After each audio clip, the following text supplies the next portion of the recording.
أتظن أنك قد طمست هويتي ومحوت تاريخي ومعتقداتي عبثا تحاول لا بناء لثائر أنا كالقيامة ذات يوم آخر أتظن أنك قد طمست هويتي ومحوت تاريخي ومعتقداتي عبثا تحاول لا بناء لثائر أنا كالقيامة ذات يوم آخر UAE میں ابھی ایک بھویہ بت خانہ بنایا گیا، بھویہ 27 ایکڑ زمین فری دی گئی، UAE کے صدر نے دیا بھارت کے PM صاحب کو۔ واہ بھائی واہ، اسلامک تعلیم کے لیے کوئی یونیورسٹی کا انتظام نہیں کر رہے ہیں جزیرۃ العرب والے، کوئی کالج نہیں بنا رہے ہیں، کوئی مدرسہ نہیں بنا رہے ہیں، جن سے اسلام کی بقا، شریعت کی بقا ہے، اس پر کوئی محنت نہیں۔ بت پرستی کے لیے 27 ایکڑ زمین کہاں؟ ابو دھابی، جزیرۃ العرب میں سب سے مہنگا شہر Abu Dhabi, capital of UAE، 1,10,000 square feet زمین فری میں لیجئے PM صاحب۔ ٹھیک ہے، آپ نے اپنی دوستی پہ دی تھا، اگر آپ وہیں پر اس کے بالمقابل میں کوئی بھویہ، کوئی عالیشان مدرسہ بناتے جہاں قرآن کریم کی تفسیر پڑھائی جاتی، قرآن کریم کے اوپر سے جو سائنس کے مضامین نکلتے وہ نکالتے، تزکیہ نفس کے لیے خانقاہ کا انتظام کرتے، تعلیم کے لیے، شریعت کی نفاذ کے لیے، اس کو آگے بڑھانے کے لیے آپ بہترین مدرسہ، مدارس بناتے، لیکن نہیں، دوستی پیاری ہے، بت خانہ بنانا ہے، مدرسہ کہیں پر بھی جائے۔ اسی لیے میں کہتا ہوں کہ مسلمانوں، صرف شریعت کو مضبوطی سے پکڑو دھارمک اعتبار سے، اور اپنے بچوں کو پڑھائیے، تعلیم دیجیے، عقیدے کی بھی اور دنیاوی بھی تعلیم دیجیے۔ اگر آپ کا بچہ اب تک جو زندگی ہم نے گزار لیا، آئندہ اگر آپ کا بچہ جاہل رہا تو پھر ان بچوں کے لیے زندگی جہنم بنا دی جائے گی اس دنیا کے اندر۔ اس لیے تعلیم یافتہ بچوں کو بنائیے۔ اور میں نوجوانوں سے آخر میں یہ کہوں گا کہ میرے نوجوانوں، آپ شراب میں نہیں، آپ لڑکیوں کے پیچھے نہیں، آپ کوریکس میں نہیں، آپ ٹیبلیٹ وہ کیا کیا پیتے ہیں، سولیسن سونگھتے ہیں، اس سے بہتر ہے کہ آپ سور کا گوشت کھا لو۔ سور کا گوشت کھاؤ گے عذاب آپ پر آئے گا، لیکن آپ جب کوریکس پی کر آتے ہیں، ٹھیپی چڑھا کر جب آتے ہیں نا، تو آپ پر وبال نہیں آتا، گاؤں کے 40 گھروں کے اوپر وہ وبال آتا ہے۔ آپ جب کوریکس پیتے ہیں، آپ کا ایمان آپ کے باڈی سے نکل جاتا ہے۔ اگر آپ کوریکس کے فوراً بعد آپ کی موت ہو جائے تو آپ حالت کفر میں مرو گے، یاد رکھو۔ اللہ کل قیامت میں پوچھے گا کہ تمہارے نظروں کے سامنے میں شریعت کے خلاف قانون بنایا جاتا رہا، تم نے کیا قانونی کیا کارروائی کی؟ آپ کہیں گے کہ ہم تو وہاں پر کچھ بول نہیں سکتے تھے، بھارت کے سنویدھان نے تمہیں بولنے کی اجازت دی ہے۔ عبداللہ اگر بولتا ہے تو اسی سنویدھان کے روشنی میں بولتا ہے، آرٹیکل نمبر 19 بولنے کی اجازت دیتا ہے، to freedom of expression, to freedom of speech and expression. اے اللہ، قرآن کے خلاف قوانین لایا گیا، ہم آپ کے قانون کو بچانے کے لیے، ہم آپ کی شریعت کے خلاف، ہم جو قانون لایا گیا تھا قانونی طور پر ہم نے کم سے کم کوشش کی تھی۔ آج ہمارے نوجوانوں کو تو سورہ فاتحہ تک نہیں آتا، آج ہمارے نوجوانوں کو نماز کے فرائض نہیں آتے، آج ہمارے نوجوانوں کو وضو کے فرائض نہیں آتے۔ مسلمانوں سے قرآن کہتا ہے کہ نماز پڑھو، مسلمان نماز کم پڑھتا۔ مسلمانوں سے قرآن کہتا ہے کہ شراب مت پیو، تو سب سے زیادہ شرابی بچے مسلمانوں کے ہیں۔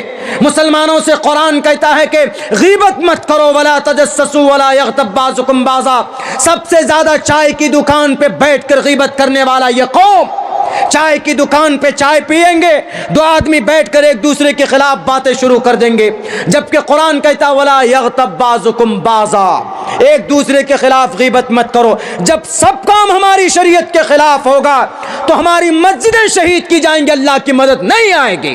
ہماری مسجدوں میں تالے لگیں گے, اللہ کی مدد نہیں آئیں گی. حالانکہ اللہ بھی آج بھی وہی اللہ ہے جس نے ابرہا کو جس نے طیر ابابیل کو بھیج کر ان ظالم بادشاہوں سے بڑا طاقتور ابرہا کا ستیہ ناش کیا تھا, فجعلہم کعصف مأکول بنا دیا تھا. اور جس نے صلیبیوں کے پرخچے اڑائے تھے سلطان صلاح الدین ایوبی کو بھیج کر, وہ اللہ آج قادر مطلق آج بھی ہے. اس اللہ کی طاقت ختم نہیں ہوئی ہے, لیکن اللہ کی مدد آتی ہے ایمان کے ساتھ ساتھ عمل صالح بھی ہو. آج مسلمانوں میں عمل صالح نہیں ہے. وہی دیکھ لیجئے نا UAE کے صدر کا عمل کیسا ہے, کتنا برا. بت پرستی کے لیے زمین دے رہے ہیں اور روزہ نماز کے لیے کوئی فکر نہیں کر رہے ہیں, اور ہم مسلمان خود دیکھ رہے ہیں کہ ہم کتنے گناہوں کے اندر میں ڈوبے ہوئے ہیں. اسی لیے جو آج اتنے سارے مظالم ڈھائے جا رہے ہیں, میں ایک بات اور بتا دوں 2 منٹ میں. اتراکھنڈ میں جو یونیفارم سول کوڈ آیا ہے UCC آرٹیکل نمبر 25 اور 14 کے خلاف جو آیا ہے, وہاں پر پتہ ہے, وہاں پر جو مسلم ودھائک ہیں تو ان سے پوچھا گیا صدن میں کہ آپ یونیفارم سول کوڈ کو لانا چاہتے ہو. پتہ کیا بولا ہو؟ بولا پشکر دھامی جی جو کہیں گے, وہاں کے CM کا نام ہے, پشکر دھامی جی جو کہیں گے ہم ماننے کے لیے تیار ہیں. کیسا مومن ہے وہ؟ ارے آپ سنویدھانک طور پر بول سکتے تھے کہ یہ سنویدھان کے خلاف ہے, ہم نہیں مانتے, مخالفت کر سکتے تھے, لیکن نہیں. چلیے معاف اس کو. جو پڑھا لکھا طبقہ تھا, جو دانشور طبقے تھے, جو جاب میں ہیں, ماسٹر ہیں, ٹیچر ہیں, مومن ہیں, ان کو جمع کر کے پوچھا گیا کہ بھئی کیا آپ یونیفارم سول کوڈ کو لانا چاہتے ہیں؟ سب نے کہا. ان میں سے کم 75% ٹیچروں نے کہا کہ ہاں ہم آپ کے ساتھ ہیں. ایسی نہیں آیا ہے. وہاں کے مسلمان خوشحال ضرور ہیں, لیکن ایمانی اعتبار سے, عمل کے اعتبار سے زیرو ہیں, زیرو. ان کی تائید میں ہوئی. اس کو چلیے چھوڑیے, یہ بھی مانتے ہیں. پران پرتشٹھا ہو رہا تھا. ہندو بھائی اگر کسی ایشور کی پوجا کرتے ہیں, جیسے سرسوتی پوجا میں وہ شری سرسوتائے نمہ, اوم ہری اوم مہم منو جوتر جکھتاماجس, یہ پران پرتشٹھا کرنے کا منتر ہے. یہ شاید ہمارے مودی جی کو نہیں معلوم ہوگا, پتہ نہیں کیا پڑھا ہوگا, نہیں پڑھا ہوگا. پران پرتشٹھا کرتے ہوئے یہ منتر پڑھا جاتا ہے, ہری اوم مہ منو جوتر جکھتاماجس, اور بھی ہے 2-3 لائن ہے, یہ منتر پڑھا جاتا. تو اب اگر پران پرتشٹھا کوئی کر رہا ہے, ہندو بھائی کسی مورتی کی پوجا کر رہا ہے, تو اس پوجا میں شریک ہونے کی شرعی اعتبار سے کسی بھی مومن کو اجازت نہیں.